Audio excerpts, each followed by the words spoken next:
Prinsipal maupun tergugat prinsipal harusnya hadir. Tapi karena penggugat prinsipal tidak hadir, kami tidak mengajukan tergugat prinsipal. Kenapa? Karena yang paling penting ini adalah penggugat, bukan tergugat.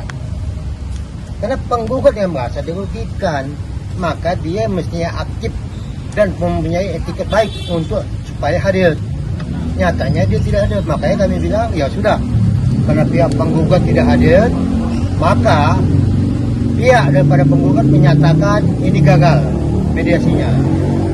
Kita juga prinsipnya dari awal sudah menyatakan tidak mungkin ini ada bisa tercapai mediasi. Kenapa? Gugatannya aneh. Bagaimana nggak aneh kami bilang?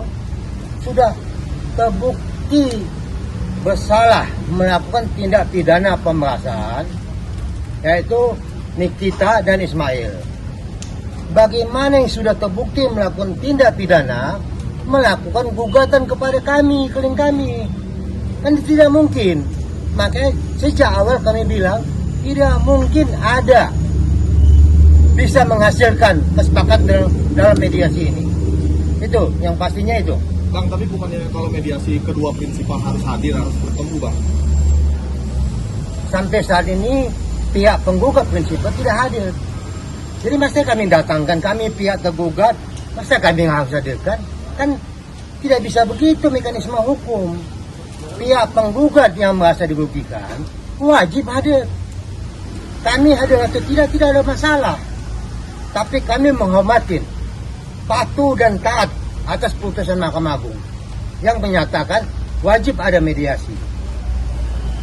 Kami tidak ada juga tidak apa-apa. Paling gagal mediasi. Kembali dia kami bilang bahwa kami patuh dan taat atas putusan daripada Mahkamah Agung yang menyatakan mediasi wajib diadakan. Artinya sekarang deadlock, lalu perkara berlanjut, Bang? Ya, untuk saya tambahkan ya, bahwa hari ini kan deadlock ya. Sebenarnya deadlock itu adalah permintaan dari prinsipal penggugat atau kuasa hukum dari penggugat. Begitu dibuka oleh mediasi untuk dilanjutkan, mereka menyatakan, kami nyatakan bahwa ini perkara mediasi ini deadlock.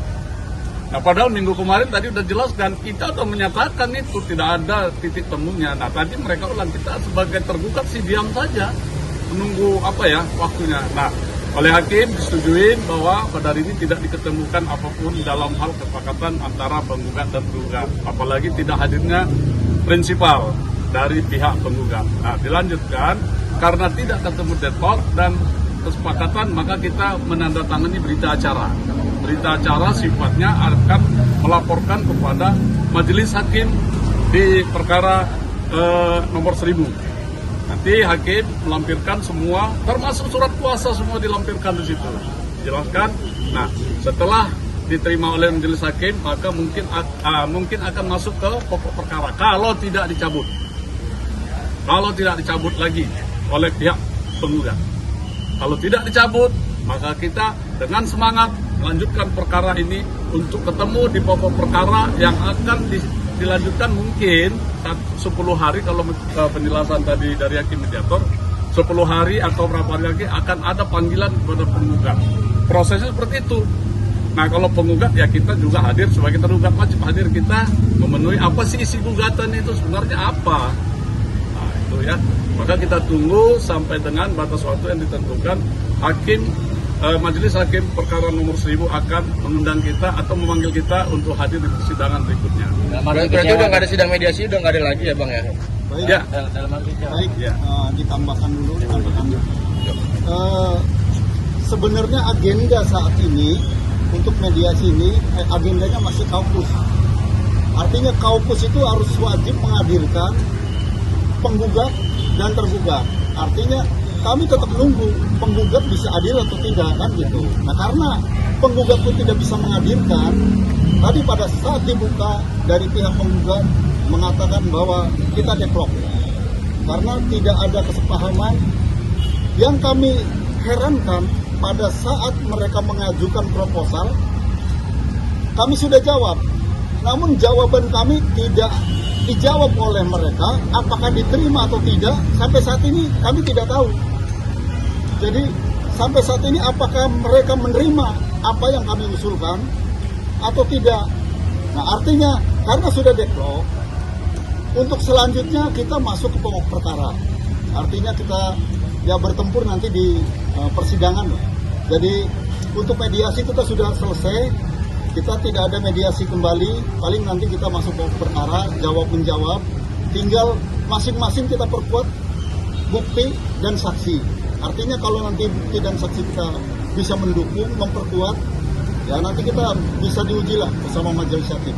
Mungkin itu. Jadi tambahan kami, mungkin ini satu-satunya di Indonesia yang terdakwa sudah dinyatakan bersalah berdasarkan keputusan majelis hakim. Ya, Pengadilan Negeri Jakarta Selatan telah memutuskan bahwa terdakwa atau penggugat ini dinyatakan bersalah, tapi melakukan gugatan. Kami perlu belajar hukum ini. Ya, kami salut nengok penggugat yang gitu luar biasa mengajukan gugatan, bahkan mediasi yang biasa-biasa saja bagi kami ini jadi luar biasa. Nah, inilah salah satu luar biasa kasus ini. Kita juga jadi kadang-kadang bingung apa yang terjadi saat ini nih. Kasus begini, kasus kecil ini bagi kami. Tapi kena namanya Nikita dan Ismail, makanya begitu suasana heboh. Dan kembali kami bilang, tolong ini pengadilan, jangan main-main, jangan gugat cabut. Kami ingatkan kembali sekali lagi kepada penggugat, ini pengadilan. Hargai pengadilan, bertanggung jawab atas gugatan. Mohon supaya jangan dicabut lagi. Kita akan bermain di pengadilan, kita berdebat hukum, kita buktikan siapa sebenarnya melakukan perbuatan melawan hukum. Oke? Siap. Ya, kita siap. Namanya aja judulnya perbuatan melawan hukum. Artinya apa? Ada norma aturan hukum yang dilanggar. Sehingga punya sanksi. Siapa yang melanggar? Itulah terdakwa. Dalam hal ini Nikita Mirjani dan Ismail Marzuki. Itu udah jelas sesuai dengan judul perbuatan melawan hukum. Siapa yang melawan hukum? Terdakwa Nikita Mirjani dan terdakwa Ismail Marzuki. Kalau sudah melawan hukum, apalagi mau dimohonkan kepada kita? Kecuali dia minta maaf kepada kita, ya.